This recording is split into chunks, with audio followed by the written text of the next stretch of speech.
ఏడ ట్రైనింగ్ తీసుకొని వస్తున్నారా నాయన? దొంగతనం ఎట్లా చేయాలి, తాళాలేసున్న ఇండ్లకు ఎట్లా సూటి పెట్టాలి, తాళం తీసున్న ఇంట్లకు ఎట్లా సొర్రవడాలి, దుక్నాలు, బ్యాంకులు, ఏటీఎంలు, గుళ్ళు, వైన్స్ల కాడికి ఎట్నుంచి పోతే పని అవుతుంది, ఎట్లయితే దొరకకుండా అవతల పడతామని ట్రిక్కులన్నీ నేర్చుకొని డ్యూటీకి ఎక్కుతున్నట్టున్నారు దొంగన్నలు.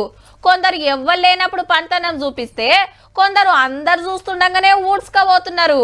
ఇక గీళ్ళని చూడండి. అయ్యో బైక్ కింద పడుతుంది అన్నా, జర పట్టుకోయా అని విలువంగానే పాపం పడిపోతాడు కావచ్చని గీ కాకొచ్చి బండి లేపుతున్నాడు. అటుకెళ్ళి ఇంకొక అన్నొచ్చి ఆసరైండు. చలో బండి చాలు చేయంగానే ఇద్దరు కూడా వెళ్ళిపోయిండ్రు.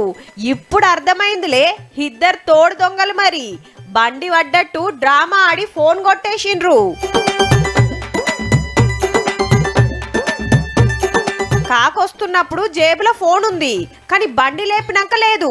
సాటుకు న్యూస్ పేపర్ పెట్టి అగవడకుంటా జేబులకెళ్ళి గుంజిండన్నట్టు. ఆంధ్ర నంద్యాల జిల్లా ఆత్మకూర్లా గింత అల్కగా కొట్టేసిండ్రు ఫోన్ను. ఏం దొంగలున్నారో ఏమో, నియంగానే వాళ్ళ నాపతులుంటే ఆసరయ్యేటోళ్ళని సుతా బుగులు పడతట్టు వేస్తున్నారు కదరా నాయనా.